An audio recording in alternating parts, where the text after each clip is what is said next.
No, maybe. Oh, okay. We are live. Yes. Thank you very much, Riverside, for loading without us knowing. This is awesome. Don't worry, we cut this off. It gets edited. Unless someone's live to understand that this software is too sophisticated for two distillers. We have over here the OG of distilling, OG Distillery. His name is Max, and I believe he is the top distiller out there. Definitely out where he is in Iowa. If you're on a road trip this summer, make sure you stop by. And Max, like his name, is the max you can get in this industry. He's awesome. He knows his stuff like nobody else. And without further ado, Max, tell us a little bit about your place, about all those bottles behind you, the rustic feel, the history.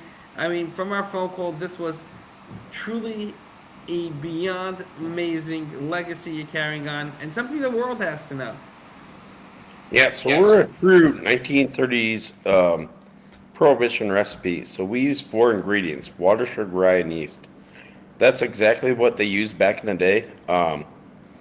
Where nowadays they use different chemicals, alpha amylase, anything that they can use to produce the alcohol.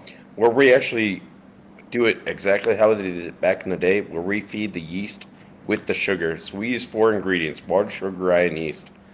Um, we have a special strand of yeast that we use throughout Carroll, where they're the only ones that can grow it for us. But it works the best for us, and they also are organic certified. So, being organic certified, you have to go onto their field for over 4 years.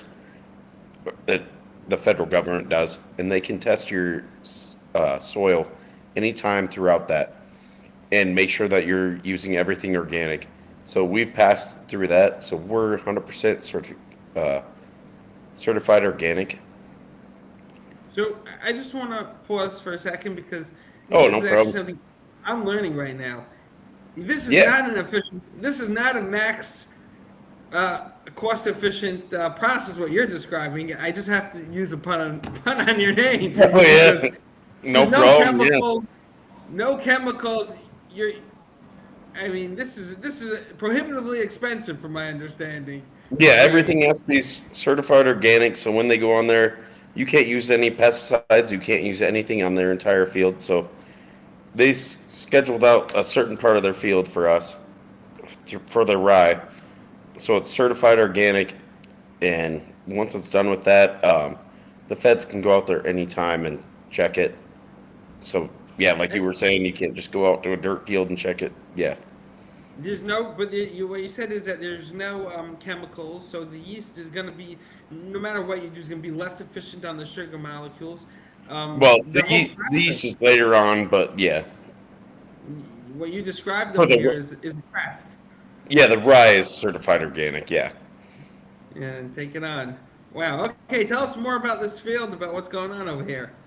I mean, you So guys are they basically scheduled out 12 acres just for us, and they've kind of made it a little bit bigger, but it's on the exact same field that we used to use for that they used to grow the rye on for when it was Prohibition era, when they were doing everything bootleg. So we were on the same field and everything, and same rye.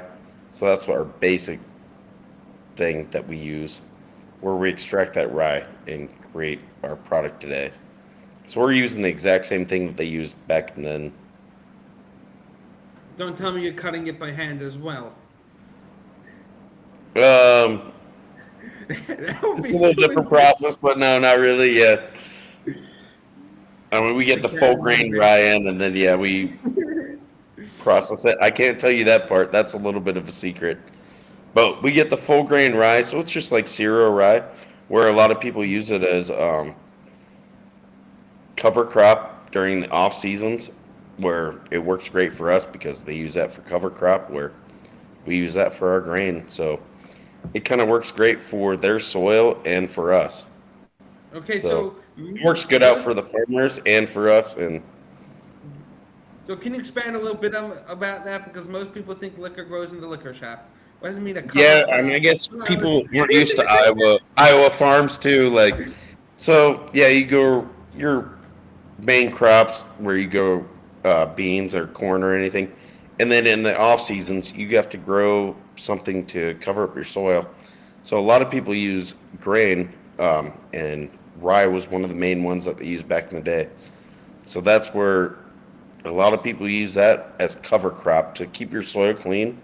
So during the off seasons, yeah, you keep growing that. It's gonna reproduce your soil. To best my understanding, I'm just a distiller. I'm not a farmer, so I could be off on all this. But to best my understanding, that's what I understand it as. They keep the cover crop, keep the soil clean, and that's what rye did back in the day. And then it actually became something that they could use to produce alcohol too. So it Wow. was a cover crop, turned into So basically what's a something you farm could like? produce and create a product with that you could sell. But it was also back before anything could start. Very interesting. What is a farm like out there? Is it like the New York Maine size farms where you can practically walk it, or you probably need a car? Oh, you need a car in any farm out here in Iowa, yeah.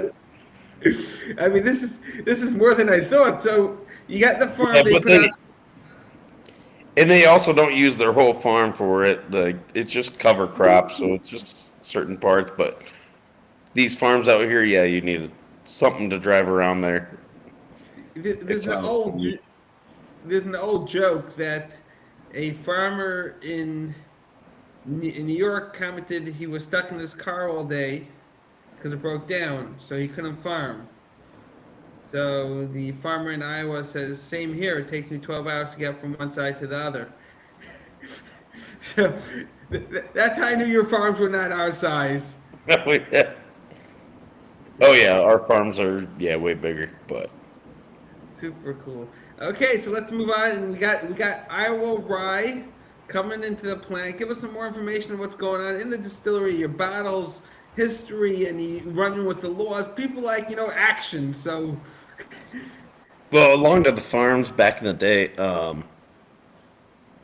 So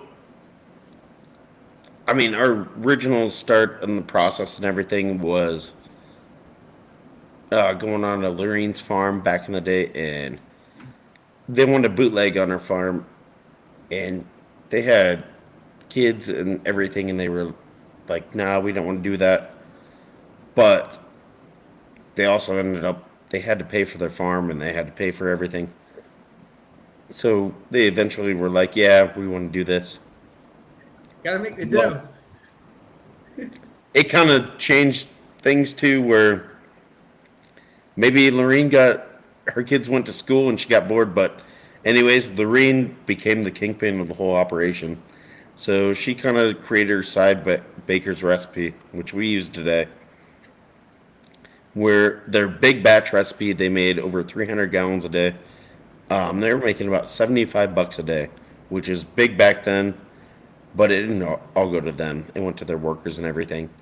So Lorene decided to make their side batch, where that's what we use today. Their baker's recipe is what we call it, which is the four ingredients: water, sugar, rye, and yeast, and that's it. Um, So can you tell us a little bit about this family, the legacy? This is super cool. um, yeah. So It's I mean, as classified. much They, as we they know, got the yeah, as much codes. as we know, yeah, Lorene was kind of the kingpin. Um, Frank did all the side batch, so Lorene did all kind of the cooking, doing the batch, doing the rye. Frank did all the side batch, so he was doing all the shipping and everything. So one of the biggest things that they had was their problem was going up the sides of the. They were all on gravel roads back then, so they had to kind of chain up all everything. So Frank's idea was chain up all the chains on everything, and nobody here is coming up the sides of the roads. So that was kind of Frank's thing. Like he kind of thought of that, and he was doing the shipping, so nobody could hear him going up the sides of the roads when they were doing their deliveries or anything. When dropping it off, you could just pull up there, drop it off, and get it done. Nobody hear those clinking chains or anything. I mean, this is a whole different world of bootlegging than where I am because bootlegging over here in Manhattan, New York, was all Oh, mafia. This guy's just needing a good drink. Locals sharing with locals. The Oh sheriff yeah. probably placed an order. Well, there's different stories of the sheriff too. Where back in town, they in Templeton, where we're kind of part portrayed with that. There were the priests downtown, and they actually would let people know when the sheriffs were in town on bootlegging, where they would wear their hat sideways on certain days. Then you would know that somebody's in town. Priests were in on it, guys. Yeah, it's a back in the day. I don't know, but Coming for the congregation. I mean, they're helping people, but it was back in the day, so yeah, it was completely different than it is now. I can't see it. He's doing that now, but back in the day, that's really cool. But It's tell me, it's Frank and what's her name again? Lorene, Leandra? Lorene. Lorene, yeah. Are they buried on the farm? Because I know that was also a tradition for a time to be buried on their farm. So I'm just wondering if that's where they're buried on the farm where you're growing the rye. No, them buried on there, yeah. They're buried there? Or no? I don't know if I can. You don't know. That's another thing I'll bring up. Where I'll bring that up. I can't say much about that because when I first started here, we had a few different bootleggers come here, and they would come in here and talk to allegedly my mentor Rich, which allegedly did everything for me. But we'd have a few people come here and tell stories, and then he'd be like, "You want to get that on record?" And they'd literally dip out the door immediately. And I was like, so I can get their actual, yeah. So let's get it on record now. What they shared with We us. would like to, but they all think that they're still going to get in trouble, even though it's their ancestors getting in trouble. That's what I was getting into. Good. Where their parents are buried on different farms where they bootleg, where you can't say that, and nobody knows except for the people that talk about it. But The feds are gonna be grave robbing. Hey, get out of the grave, you ghost. yeah. I could just see a good waste of U.S. tax dollars over there. Whew. Oh, well, coolest part would be we weren't wasting tax dollars. It would be cool to get the history of everybody in the history of the area, which Yeah. So might be really cool. Interested in. Yes. What else went on over there with that? You were the only distillery back in the day where they were competing farmers. Was this like a whole Oh no, industry? there was hundreds. A cottage So farm? yeah, our Cottage. biggest thing was we were doing a. So when Frank got on his deathbed, he told one of his daughters that he hid about 20 barrels out there on the distillery. So we kind of came up with a treasure hunt where we got people from cadaver dogs from Des Moines that are trained with the FBI. We also have LADAR that has been done with archaeologists. We tried to figure out all that. We didn't figure out anything, but we're still looking for those barrels. We ended up finding a still that was found on the old distillery that was filled with whiskey bottles and everything. So that's So nothing let's tracing. let's just break it down. Des Moines is in Iowa. It's the capital, right? Yeah. Okay. So the road trippers from there, they brought in cadavers and all kinds of search and rescue tools to find 20 barrels of Frank. He was your mentor? Rich was my mentor, but Rich, yeah, okay. yeah. So Frank was, yeah, okay. I'm following. Frank was a long, yeah. He was Well, the original Lorraine's husband. Lorraine's husband. He Yeah, must. When was this? When did he pass away? yeah. So he left it to his daughters that they had no idea that there was any When he, bootlegging or anything. They were too young to even recognize it. So he left this on his deathbed. When was that? In the 20s, in the 40s, the 50s, No, this was like 70s. late 2019 something. Wrote. Whoa. So he lived a long life. Well, yeah, their kids are still living. Yeah, so we still So have their he, dollars and everything coming in here. whoa, this isn't, guys, this is a treasure He hunt. lived Just through don't his get us. 90s. Yeah, He was in his 90s? yeah, Oh, wow. yeah. And then his daughters also came back, and they're all still coming in, and seeing everything. Coming, checking out, having a swig. Nice Yeah. little shot over there. They must be fascinating to talk to. Oh, they're awesome. Yeah, they tell us different stories.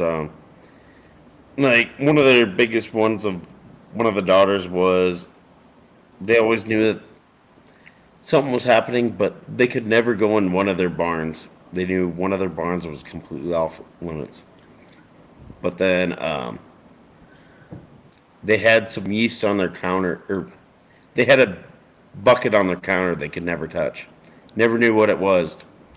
Well, once they talked to us, they found out it was the yeast that they kept growing.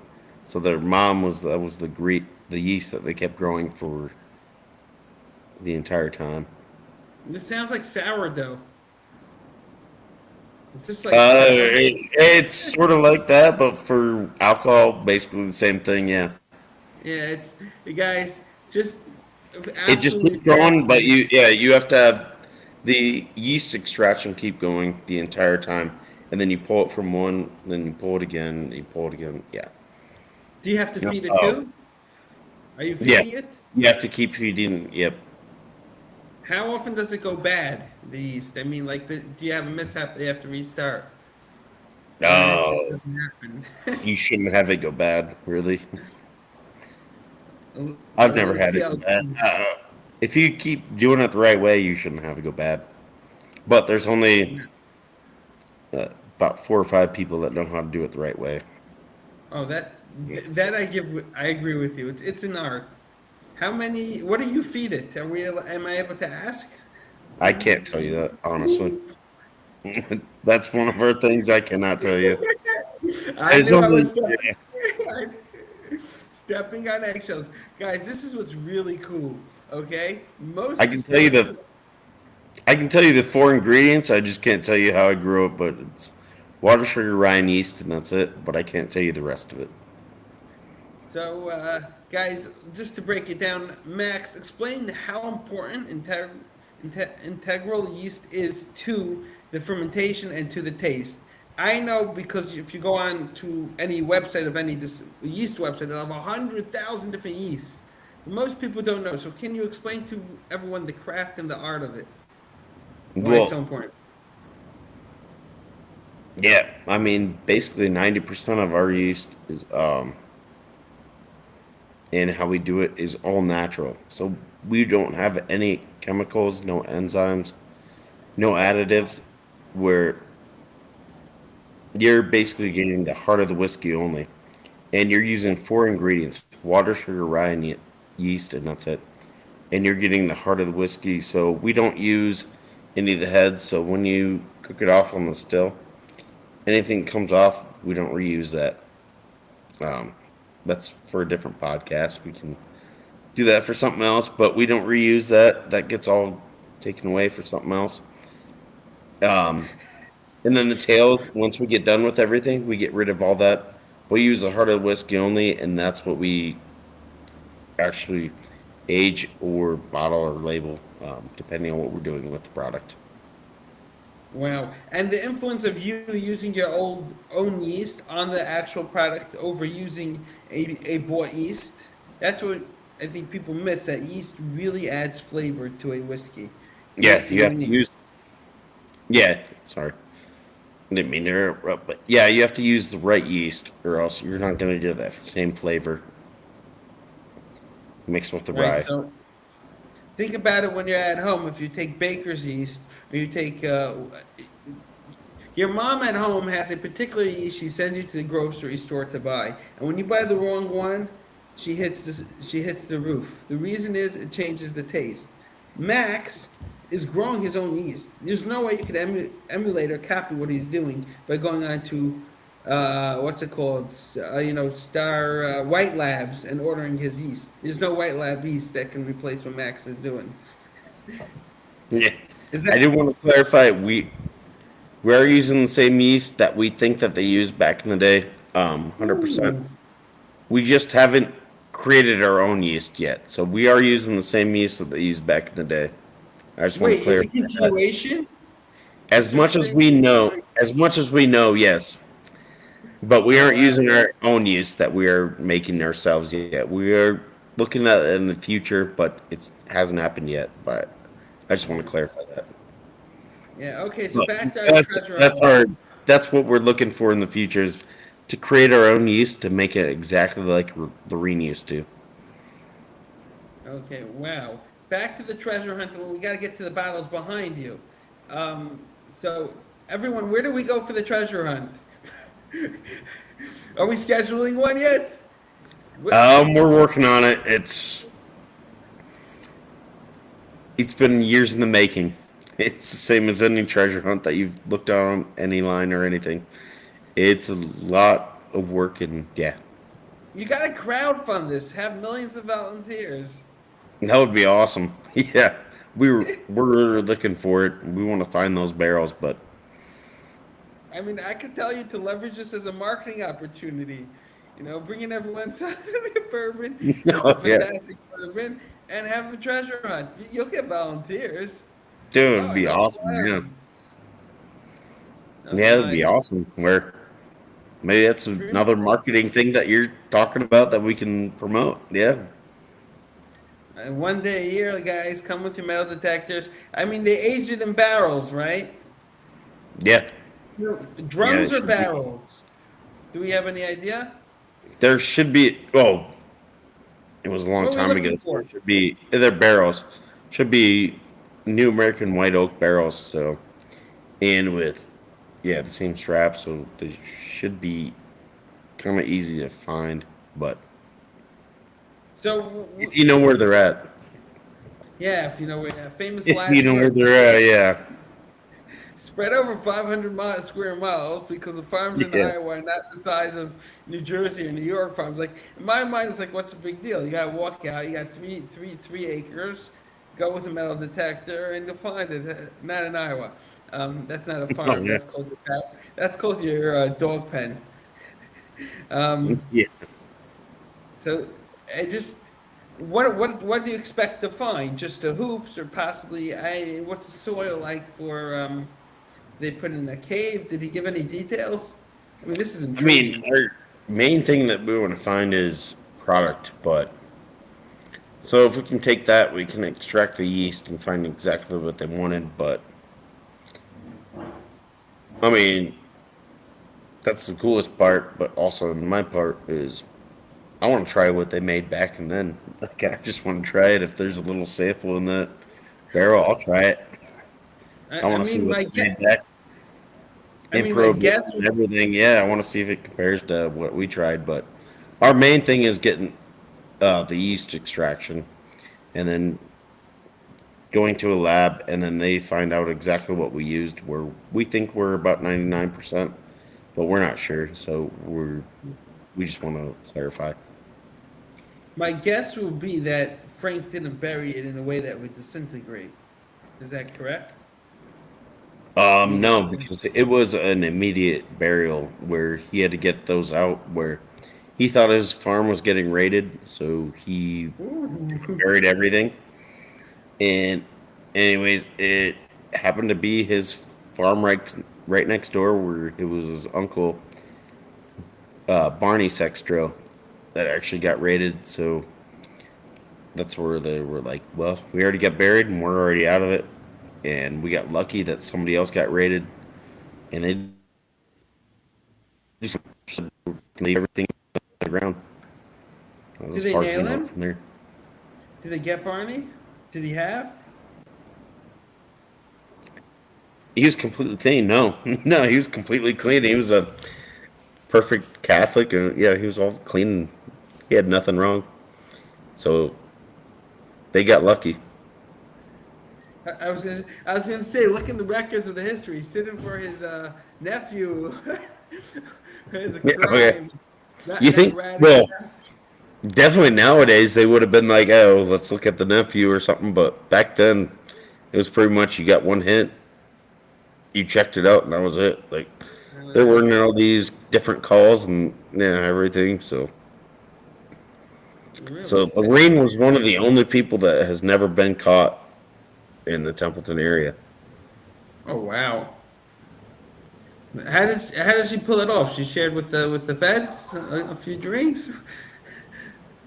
I think she's just good at her craft. She was just kind of ahead of her time for her. Like she smoked cigarettes. She kind of did everything. Like she was kind of her own woman, and she kind of was really smart for her time. How was did it help that she was a woman? Meaning they were more Uh, suspicious. it didn't really help that she was a woman. It was just she was ahead of her time as a woman. Where she smoked cigarettes, she kind of did the whole operation. She drove cars. Like she was just her own person and decided to go ahead of it and keep it up. And So fascinating. Um, just did she ever share anything? Yeah, is there any like wild stories of her just barely getting busted that she outwitted them? nothing actually I know really. Other than the busted story and then Barney's, but nothing other than that. I'm not sure. Anything left over in her pantry by her and Frank? Or they went, they died with the last shot. Well, yeah, that was kind of Frank's deathbed when he said that he had the stuff hidden on there. It's kind of, I would think that was his last shot, telling his daughters that there was stuff left on the farm that they could find, and they didn't really know much about the bootlegging. So interesting that the children didn't know. And that's really what's so shocking to me. I mean, you pick up at some time, when did they must have been bootlegging moonshining in the 50s and 60s, if I'm dating myself correctly. Now they were 20s and 30s. Wow. So, so it was literally a family history going back 100 something years. Yeah. Wow. Okay, and so when did you decide to restart? Tell us now about the more modern operation. About the what? More modern, recent operation. What's behind you? What's going on? Fill us in. Oh, about well, it was about 8 years ago. One of the bootlegging. Well, I gotta kind of start this over a little bit, but anyways, one of the grandsons of one of their of Lorraine had a friend, and he kind of started bootlegging on his own. So he started kind of doing everything, and then for about 30 years, allegedly illegally, he kind of did his own operation, and then somewhere along the way, his brother got brought in, and then I got brought in this. So he started his own thing where his wife told him to do it legal or don't come home. So that's when I kind of started on this. He kind of taught me on this, Let's get this one but straight. The wife this said, "Do is it legal." It was kind of being big. Do it yeah, legal and don't talk. yeah. I'm saying it really small. I'm gonna get bigger a little bit later. So that's how I got brought into it. Like I'm doing what you asked. Yeah, how got onto it, and I Are thought it you was pretty shocked? small. Well, when I came on, he kind of told me, well, my brother did it for 4 years illegal, and then I got taught 20 years legal, and then he taught me. And then I was like, well, what else happened? And then pretty much his older brother was Lorene Sextro, which is Frank's wife. So they kind of started doing it, and then he didn't care, or she didn't care about her kids, so that's why she left the recipe for all them, and she left out a little pieces about it, so they could never make it. But she didn't really care about her kid's best friend, so she taught him everything that she knew, and well, a little bit where she still was a bootlegger, where everybody in the time was a bootlegger. So she left about little bits of pieces for him too. So it's really confusing. But anyways, he finally went to her at the nursing home and said, "You're missing out bits and pieces." So she told him. So then he found that out, and then told Rich, then told me. So, and then Rich has also been a mentor the entire time. Oh wow, what a history!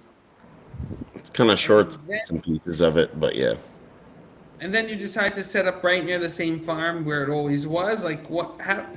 Just play out the whole thought process, and what's going on, and how's it going? How are these family members? Their pride in it.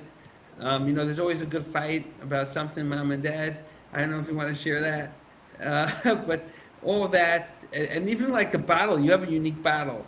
All of that, like people love learning these things. Oh yeah. Well, we have the same people that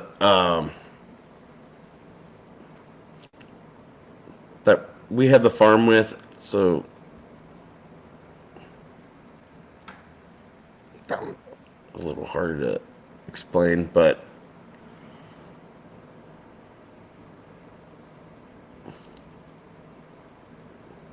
the farm one's going to be a little harder to explain, but Give it a pretty much shot. we've had the same people that have kind of worked on there and own it at the same time, so they know everything that we've done out there.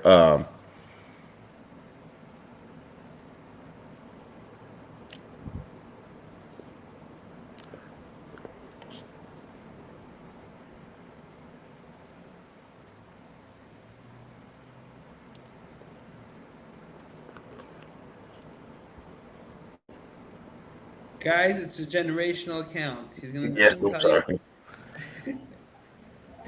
But, all right, what was the question again? I'm sorry. The family, do they ever come? How do they interact with the modern day distillery, the legacy? We touched upon it early on the show, but let's hear who claims it is the family legacy.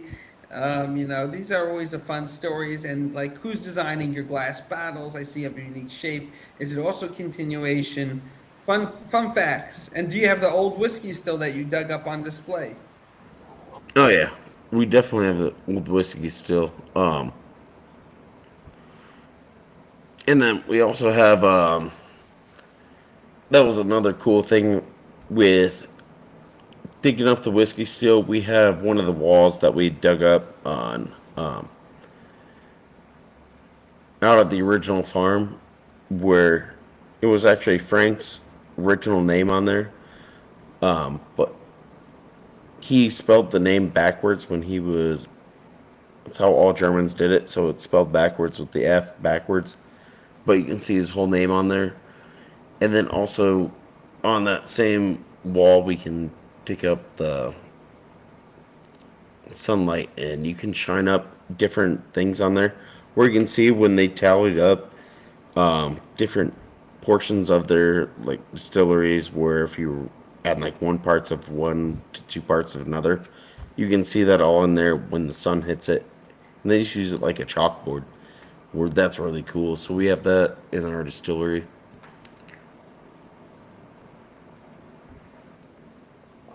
I love the history. Let's go dig deep into it. Say hi. We got the little man here. He's listening. Yeah. Yeah, so we kind of did all that. So we had both those walls. Um, Other than Do that, you give? I'm sorry, Do you what? give? Let's pull into what people coming now. Do you give tours? Who gives the tours? All that information. Let's get people in there because what type of whiskey still are you running? Let's get into to bringing people to you because you have such a true craft going on over here. Oh yeah, we definitely give tours. So yeah, give us a call or anything. Crash Max, when he's hard at work under the whiskey, still actually making a brew, that's when you guys want to show up, okay? Oh yeah, definitely. Don't call ahead of time, we'll be prepared. Yeah. Yeah. Ha- ha- Yes. yeah, let's check it out. Whoa. Guys, and by the way, an impromptu tour like this is exactly These are what you want to see. these are stills you won't see anywhere else actually in the entire world. You will never see any of these stills. These are our custom stills that we have patents pending on them, and they're 100% our own stills. They're combination of a few different stills, so that's what makes them so special. It's kind of pot still, reflux still, got yeah. Wait, you guys built those as well? We have yeah, we have somebody that builds them ourselves. Yeah, that's it. But where they look way different than any other still that you'll see on the market. Well, I see a beautiful pot right in front as well. So yes. Yeah, there's different hoses, different things that you won't know what those go to, but we make things a little bit different. Um, yeah, you So definitely fill won't us see in it. about fill us in about the process because people now can see the process of your whiskey still. I mean, they're small, relatively speaking. Yeah, so pretty much in the mash still here, you're gonna get your mash. That's basically just your product. That's what water, sugar, rye, and yeast. That's where you basically distill it. It's gonna go in there. It heats it up, and here it goes through here. Then you're getting it down through here, where this is actually gonna be what's gonna come off. Where I guess you distill it. Your actual alcohol go through here. And then once you Where, go through, where do you take the measurement for the feds? You have the that's tool what to show that's everyone? what she's getting into now.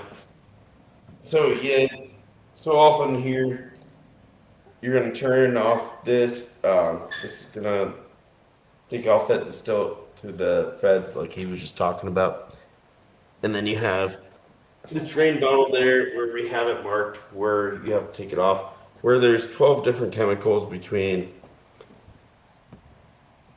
There's 12 different chemicals that are gonna have to come off between 153 degrees and 173 degrees. That'll paralyze, blind you, or kill you. So we make sure that you get all those off. So we take off 4 times more than you're actually supposed to when we do Whoa. everything. And then we also don't reuse those. We use those for weed killer, ice melt, pretty much anything we can get rid of for. But And it's you can't drink it, okay, guys? I know you think do you not can go drink get it. Yeah. do not drink it. I love the guy that goes, "What? You could drink floor cleaner, you know, because I tell them you can use it for floor cleaners. No, better off Well, drinking vanilla. funny part is too, people are like, oh, yeah, you can't do anything with that. Where we throw it down the floor, like ours is so natural, you can use it and you can just dump it down the floor. Like a lot of other places, you have so many chemicals, you can't do that. Where ours, you can just throw it away. Where I we mean, don't like to do that. We like to use it for anything we can. Like just get rid of it. Might as well. But if you needed to, you could actually throw it on the floor and it wouldn't mess up any of the fluorides or I anything. see it. I see in the distance a large array of barrels. Are those full? I mean, that's a sizable amount. I'm sorry, what? I see in the distance a huge amount of barrels. That's super. Are those full? No. No, we can go back to those. I'm gonna have to come visit you guys. Dude, you should do a yeah, definitely live tour or anything. No, these are all ones that we've emptied over here. These ones are all the full that we're looking to sell. We're pretty much already sold out. So if people want to buy, Oh wow. pretty much sold out, but they can try. So this is so just walking through people through a barrel room, okay? So if they're doing a bourbon, they need to use a brand new barrel. Okay, that's also one of the reasons why I always feel that bourbon should be more expensive than scotch. It costs a lot more to produce because you have to buy a new barrel every single time. So we're not getting our fair slice of the pie. That's the first step that I this is my I'm just letting go steam right now. All That's right. number one. Number two is then you gotta sell the barrels. You usually get about like $100 a barrel on a lucky day. When you pay like $600 for the barrel, it takes up warehouse space. It's a real pain to deal with, but that's a huge amount that you've emptied over there into bottles. I have been trying to. Yeah, So tell we're we've been moving faster than we thought. Yeah. Tell us about that process because I mean your product should be. I'll just be fair with you. It sounds unbelievable, beyond. It's organic, it's clean, it's wholesome. I always argue with people. They tell me when I distill it, so I'll have little flakes in the bottle or something, a little black of the char. Like, oh, I went to the liquor store and they were all crystal clear. And I said, yeah, and they all had caramel E 150, whatever, in it, and 16 times filtered and whatever chemicals. I said, every good distiller knows not every batch is going to be perfect, exactly the same. So tell me about your bottling process, what the flavor profiles are, who's coming, and then let everyone know about your private label program. Let's fill everyone in. This is fun. No, yeah. I'm just gonna pull this up again, just show you. Let's go. Make a sales pitch. Yeah, if you want, I'm gonna be full open. This is our barreling operation. So it's our barreling thing. We do two at a time. We started over here where we clean everything. Then we go over here. We bottled everything.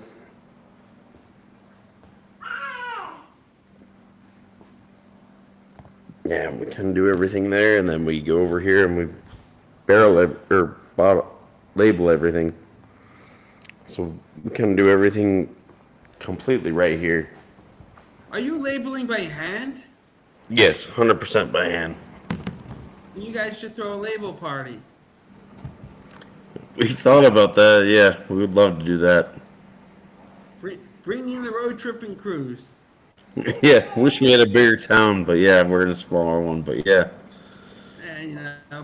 Listen, if you can make yourself a stop on a road trip, a treasure hunt, make a corn maze or something, and just yeah. having fun. So behind you, all those different labels, are those all the same spirit in the bottle? Are you doing multiple different types of spirits? What else do you produce? Let They're basically all the same spirits. Just different type of labels. So if you buy a whole barrel of one spirit, so if you buy one of our black label whole barrels, where they're only 15 barrels, 17 bottles. If you buy that whole thing, you can custom label it and then how create many your own bottles in label. a barrel? About 72. 72. So that's a small barrel. How many gallons? Yeah. Is that cask strength? It's technically 16-gallon barrels, about 15 gallons of what you get from everything. Oh wow. How long does it take to age? I mean, that should be like express aging. Yeah, we are kind of express aging. We're 15-gallon barrels, so what anybody else does in 5 years, we do in about 2 years, maybe 2.5, depending on the product and depending on everything and the flavor and taste profile you want. We can So you You're mainly 15 gallons. 15 gallons, yes. Oh wow. Okay, and your bottling is 750 ml. Yep. So Wow. we're you roughly get about 72 bottles a barrel, and depending on the proof that you want. I mean, if you want higher proof, you might get around 70 or 60. Sorry. But Barrel strength. I yeah. mean, this Or, is really this is a really unique operation. So using smaller barrels, I can't even begin to imagine what the price cost must be because as the barrels get bigger, and I just want to educate everyone out there on how truly special Max's operation is, because there's an incentive to use a larger barrel, because a larger barrel, say, would be $600, and a barrel half that size is not $300. A barrel half that size of a 53 gallon barrel or whatever, which is priced at say $600, the next size would be 450. So it doesn't halve, okay? Um, it's not like an equal formula. So it's just much more expensive spirit that Max is producing over here. Um, it's fascinating. It must be beyond delicious. What level char do you use? um, I cannot say that. I'm sorry. Ooh, ooh, he's And gonna. then when I'll tell you, he's toasting. He's not charring. That's what makes it I so can't give special. you I can't give you a clear answer. I'll give you it's a heavy char, but I can't give you what exactly it is. I'll give you it's a heavy char. Well, they say one man's heavy char is another man's light cigarette. So he didn't give anything away, Max. Okay, All right, I but love that. Okay, very cool. So now you go to the buying process. Where are you sold? What stores? Are you in different states? Um, we're just starting off with new ownership, so not sure yet. I'm not sure yet. Are you kosher But we're gonna, certified? yeah, 100%, yeah. Oh wow, who certifies you? Been in about two or I'll three check it out. states. Yeah, um, I'll check we're it out. federally certified. Definitely, we're just getting Wow, everything started. I'm loving this your operation. It is so cool, Yeah, guys. we're gonna be in Iowa, Nebraska, New Jersey, Nevada, Why New New York, Jersey? Connecticut. New York, New Yeah, Jersey. We're the Under Armour of the world. Why would you not yeah, come to us? that's our main places we're trying for right now. New Jersey, where you're bound to regret doing business with us. I'm not doing a sales pitch for my home state, okay? Downright misery. New York is great legal system for alcohol. Unbelievable. I'm just not going to sing the praises of New Jersey when there's no praises to sing. So New York's easy. Have you tried hard on New York? Uh, It's I just think it's probably competitive. different than what you're thinking with alcohol. Alcohol's so difficult, but yeah, we definitely want to be there if we can. Yeah. New York. I'm not a fan of New Jersey, but hey, some people love the state. Okay, guys, I love New Jersey. I don't want the feds knocking on my door shortly with an excuse. New Jersey is a great state for business, the most business friendly state out there. If you knock out 49 before us, anyways. Oh, laying out steam hot on the air. Okay, back to Iowa. Let's wrap this up. Wow. So Whatever you want. you just you just rye. Yeah. You just rye. So you guys really know rye. Oh yeah. It's you're not you know some distilleries, and I'm not gonna knock anyone because sometimes they really got it all well, but some do everything and are masters of none. Have you ever? Yeah. I mean, You're master of one. yeah. I can say one story if you want. Yeah, go for it. We love We stories. had this tour that was coming in. It was a friend of ours that had been here like two or three times, and it was from a local Hy-Vee, and he was coming here with his employees, and they finally came here with their third time, and one of their employees was like, I wasn't going to come here. He goes, I couldn't believe this when I came to your distillery. He goes, I thought there was just going to be exactly the same distillery I went to every time. There was just going to be a bunch of 40-year-olds pushing buttons. He goes, I came here and you actually have a distillery and you guys actually do stuff and you guys aren't just a 40-year-old person pushing buttons. He goes, I'm so glad that I came to here. He goes, I was completely going to cancel it out. And he came here and he said he loved it. And he goes, this is completely different than any distillery that I was going to come visit. And I was like, I hate to say it, but can I share that story? And he said yes. And I was like, man, I want to share it with everybody because we're completely different than anybody else. We're true prohibition. We're 4 ingredients: water, sugar, rye, and yeast. We do it exactly how they did it, and we're proud to do it every day the way that we were taught. Whoa. One second. This will be cut out. Son, just relax. All right, Max. Let me give him to the babysitter. 1 second. No, no problem.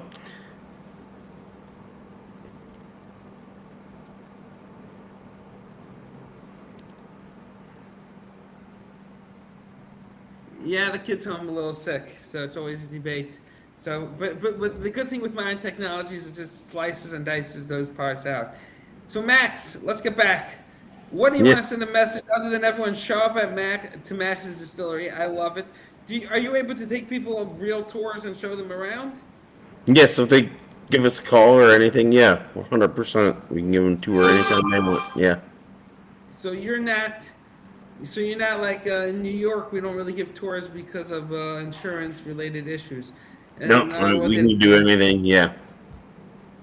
oh wow, okay, guys, we're wrapping it up. Max, last words. This was beyond eye-opening. Um, basically showing up, Max. Show No, I up, Max. appreciate you. I appreciate you, and let me share our story with everybody else. We're gonna keep on pushing it because I love your distillery, and if I'm on the road, I'm headed towards you. Oh, Thank definitely. you. We'd love to have you. I appreciate it.